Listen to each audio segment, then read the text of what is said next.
আসসালামু আলাইকুম ওয়া রাহমাতুল্লাহ। সম্মানিত মুরব্বিয়ানে কেরাম, সহকর্মী নেতৃবৃন্দ এবং আমার শ্রমজীবী বন্ধুরা, আপনারা সবাই ভালো আছেন? ছোটমণিরা, তোমরা সবাই ভালো আছো? এখানে অনেক ছোটমণি চলে আসছে, এই ফাঁকে ফাঁকে দেখেন ওরা আছে, পিছনে আছে, কোলে আছে, নিচে আছে, বসা আছে, এবং একজন বক্তব্য রেখেও চলে এসেছে। আলহামদুলিল্লাহ আলহামদুলিল্লাহ রাব্বিল আলামিন, ওয়াসসালাতু ওয়াসসালামু আলা রাসূলিহিল কারীম ওয়া আলা আলিহি ওয়া সাহবিহি ওয়া আহলি বাইতিহি আজমাইন। আল্লাহ তাআলা লাখ লাখ শুকরিয়া, আমি একটা ভাগ্যবান সম্প্রদায়ের সাথে আজকে এখানে মিলিত হয়েছি। বলবেন ভাগ্য কোথায়? খাইতেও পারি না, শুইতেও পারি না ভালো করে, অসুস্থ হলে একটু চিকিৎসাও পাই না, বাচ্চাদেরকে একটু ভালো জায়গায় পড়াতে পারি না, আমরা আবার ভাগ্যবান হলাম কীভাবে? হ্যাঁ, এটা দুনিয়ার চিন্তা, কিন্তু আসল ভাগ্য নির্ধারণ হবে আখিরাতে ইনশাআল্লাহ।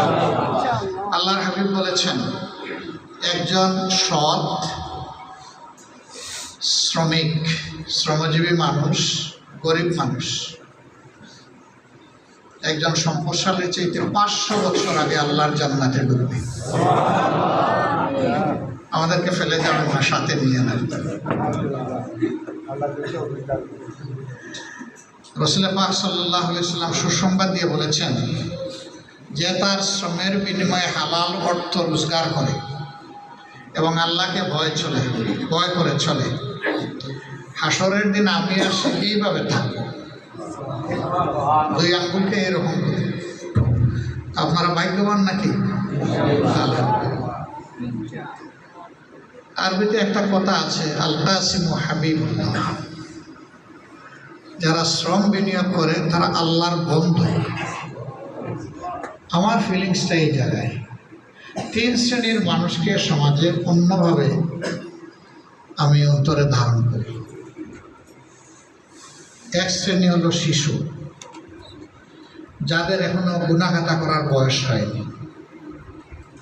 এদের সংস্পর্শে গেলে, এদের সাথে একটু হাত মেলালে, এদেরকে একটু আদর দিলে, এদের মাথায় একটু হাত বুলালে আমার অনুভূতি হলো আল্লাহ যেন সাথে সাথে গুনাহ ঝরায় দেওয়ার ব্যবস্থা করে, কারণ এরা নিষ্পাপ। আরেক শ্রেণীর মানুষ, যারা কঠোর পরিশ্রম করে, হালাল রুজি করে, কারো কাছে হাত পাততে চায় না, যা আছে তাই নিয়ে আল্লাহর উপর সবর করে সন্তুষ্ট থাকে। এই শ্রেণীর মানুষের সাথে যখন মিলিত হই, খুব ইচ্ছা করে প্রত্যেকটা মানুষকে জড়ায় ধরি, আলিঙ্গন করি, কিন্তু না, তারা পরিশ্রম করার কারণে রক্ত পানি হয়ে ঘাম ঝরে, ধুলাবালি লাগে, তাদের শরীরে এক ধরনের গন্ধ হয়, কাপড় চোপড়ে গন্ধ হয়ে যায়, ঠিক না?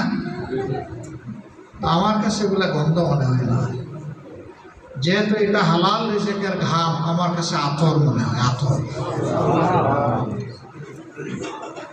ওই আতর মাখা নাদুস নুদুস লোক অথবা পারফিউম মারা নাদুস নুদুস লোক, যার গা থেকে ঘ্রাণ বের হয় কিন্তু তার রুজি হালাল নয়, ওটাই আসলে গন্ধ, ওটাই দুর্গন্ধ।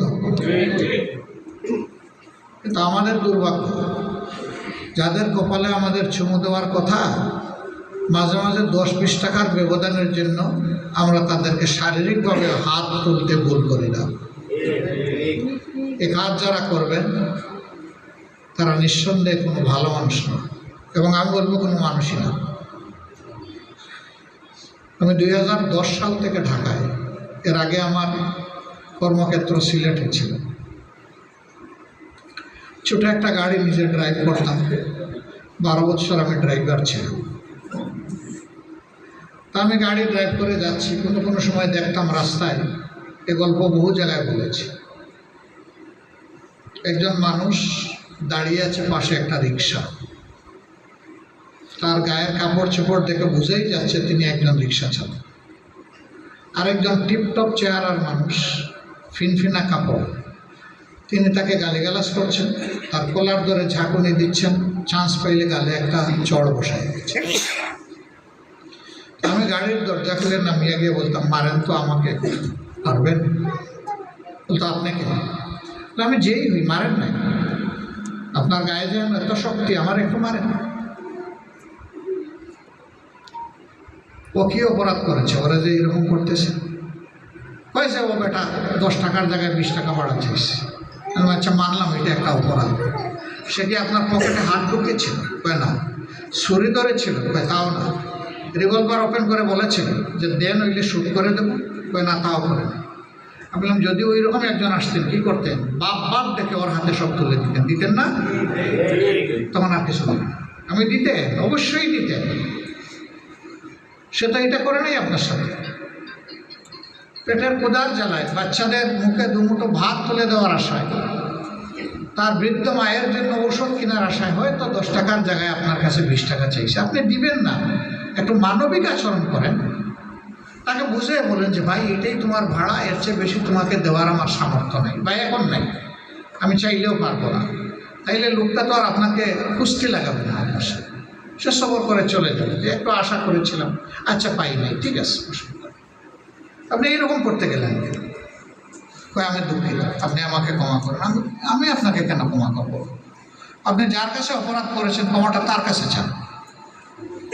আপনি তো অপরাধ আমার সাথে করেন না, এই সাহস তো আপনার নেই। আপনি অপরাধ করেছেন আমার একজন দুর্বল ভাইয়ের সাথে, একজন শ্রমিক বন্ধুর সাথে, ক্ষমা আপনার তার কাছেই চাইতে হবে। তো চায় না, ইজ্জতে ধরে। একজন রিক্সা চালক ভাইয়ের কাছে ক্ষমা চাইবে কীভাবে? আমি বলতাম আপনাকে কিন্তু ক্ষমা না চাওয়া পর্যন্ত আমি নড়তে দেবো না, ক্ষমা আপনাকে চাইতে।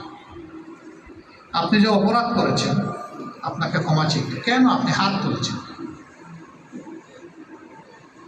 এরপরে ক্ষমা চাইতে লজ্জায় শরমে এদিক ওদিক তাকাইয়া, তারপরে আস্তে আস্তে পকেটে হাত ঢুকাইতো যে আরো 10 টাকা 20 টাকা দেবে। মানে আপনার ওই টাকা লাগবে না, ও টাকা সে নিবেও না, আপনি এখন আপনার পথে যান। আমি মাথায় হাত তুলে বলতাম ভাই মানুষ সবাই সমান না, ভুলে যাও, ক্ষমা করে দাও। সে তো ক্ষমা চেয়েছে তোমার কাছে। আমার তৌফিক থাকলে কিছু দিয়ে বলতাম এটা এখন দেখবাও না, খুলবাও না, যাও আরো একটু আগে গেলে। যাওয়ার সময় তোমার মা থাকলে মার জন্য, বাচ্চা থাকলে বাচ্চাদের জন্য কিছু নিয়ে যাই।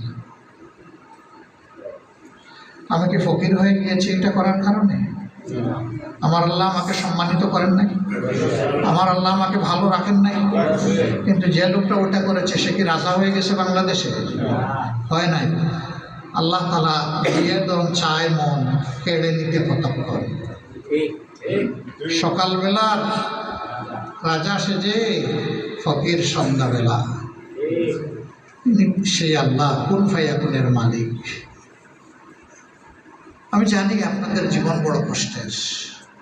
আপনারা এখানে এসেছেন কিছু প্রশ্ন করতে, আমি শুনতে চেয়েছিলাম আপনাদের জীবনের গল্প। আপনারা কিভাবে জীবন চলেন, এই যুদ্ধে আপনারা কিভাবে ঘানি টানতেছেন। 18 কোটি মানুষের দেশে একেবারেই নিম্ন আয়ের মানুষের সংখ্যা হচ্ছে মিনিমাম 2 কোটি। এই মানুষগুলার সম্মান কদর বেড়ে যায় যখন ইলেকশন আসে।